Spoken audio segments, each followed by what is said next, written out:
کا اور عمر رضی اللہ تعالیٰ عنہ کا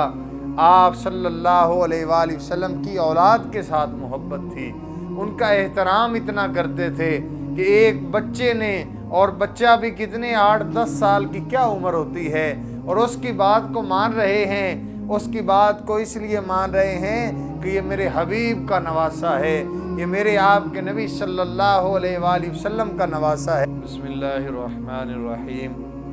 ایک دفعہ حضرت عمر رضی اللہ تعالیٰ عنہ ممبر پر کھڑے ہو کے جمعے کا خطبہ دے رہے تھے، تو حضرت حسین رضی اللہ تعالیٰ عنہ کھڑے ہوئے اور کھڑے ہو کے کہنے لگے، عمر میرے نانا کے ممبر سے اتر جا اور جا کے اپنے نانا کے ممبر پہ بیٹھ۔ حضرت عمر رضی اللہ تعالیٰ عنہ فوراً اترے اور اتر کے رونے لگے اور کہنے لگے، بیٹا یہ تیرے نانا کے طفیل ہی ہمیں اللہ نے یہ ممبر عطا کیے ہیں، عمر کے نانا کا کوئی ممبر نہیں ہے۔ حضرت عمر رضی اللہ تعالیٰ عنہ اس بات پہ رونے لگے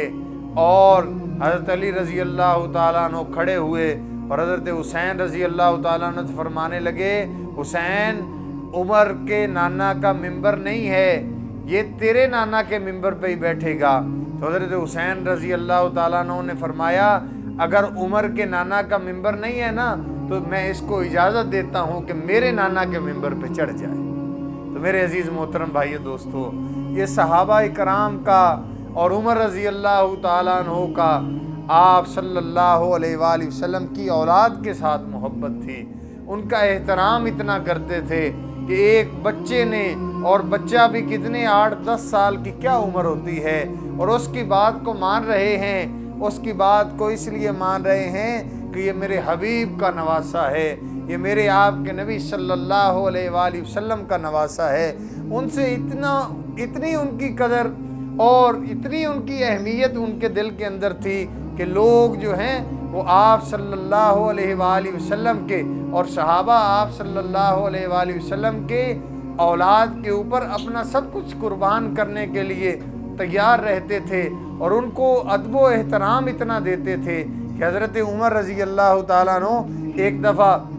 وہ فرماتے ہیں کہ جب بھی ہم کسی سواری پہ سوار ہوتے اور راستے میں ہمیں حضرت عباس رضی اللہ تعالیٰ عنہ مل جاتے تو حضرت عمر رضی اللہ تعالیٰ عنہ اور حضرت عثمان غنی رضی اللہ تعالیٰ عنہ اپنی سواری سے اتر جاتے اور اتر کے پیدل چلنا شروع کر دیتے اور فرماتے کہ جن کا ادب میرا حبیب کرے، جن کا ادب ہمارا نبی کرتا ہو، پھر ہم کون ہوتے ہیں کہ ہم اپنے نبی کے چچا کا ادب نہ کریں۔ اور پھر ایک جگہ پہ واقعہ آتا ہے کہ حضرت عثمان غنی رضی اللہ تعالیٰ عنہ کا دور تھا، تو ایک شخص نے حضرت عباس رضی اللہ تعالیٰ عنہ کی شان کے اندر کچھ الفاظ کہے، تو حضرت عثمان رضی اللہ تعالیٰ عنہ نے اس کو بلایا اور بلا کے مارا، تو کسی نے مارنے کی وجہ پوچھی تو حضرت عثمان رضی اللہ تعالیٰ عنہ نے فرمایا، جن کی قدر میرا نبی کرے، جن کو عزت میرا نبی دے، جن کو مقام میرے نبی نے بخشا، جن کے احترام میں میرے نبی کھڑے ہوتے تھے، آج میں لوگوں کو اجازت دے دوں کہ ان کی شان میں گستاخی کریں، ان کے بارے میں کوئی الفاظ ایسے کہیں کہ جو میرے نبی کو بھی ناگوار گزریں، اور میرے نبی کے صحابہ جو ہیں آپ صلی اللہ علیہ وآلہ وسلم کے ایک ایک عمل کی پیروی کرنے والے تھے، ایک ایک حکم کو ماننے والے تھے، ایک ایک چیز کو اس طرح احترام کرتے تھے کہ ہمارے نبی کا ایک دفعہ ایک واقعہ آتا ہے، اللہ کے نبی صلی اللہ علیہ وآلہ وسلم ایک جگہ پہ سفر پہ جا رہے تھے، ایک صحابی ایک درخت کے قریب سے گزرے تو اس درخت کے نیچے جو ہے وہ ٹہنی لٹکی ہوئی تھی، اللہ کے نبی صلی اللہ علیہ وآلہ وسلم اس ٹہنی سے جھک کے نکلے،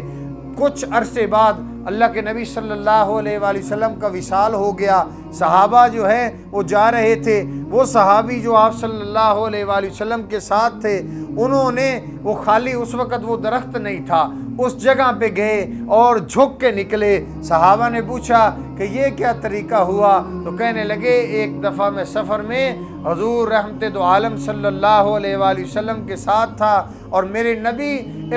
یہاں پر ایک درخت کی ٹہنی لٹکی ہوئی تھی اور یہاں سے جھک کے گزرے تھے۔ مجھے یہ بات گوارا نہیں ہوئی میں اس رستے سے گزروں اور اپنے نبی کی سنت کو نہ یاد رکھوں۔ اللہ سے دعا ہے اللہ پاک مجھے آپ کو بھی سنت پر چلنے کی توفیق نصیب فرمائے، اہل بیت سے ایسی محبت نصیب فرمائے جیسی صحابہ اہل بیت سے محبت کرتے تھے۔ اللہ سے دعا ہے اللہ پاک مجھے آپ کو عمل کرنے کی توفیق نصیب فرمائے۔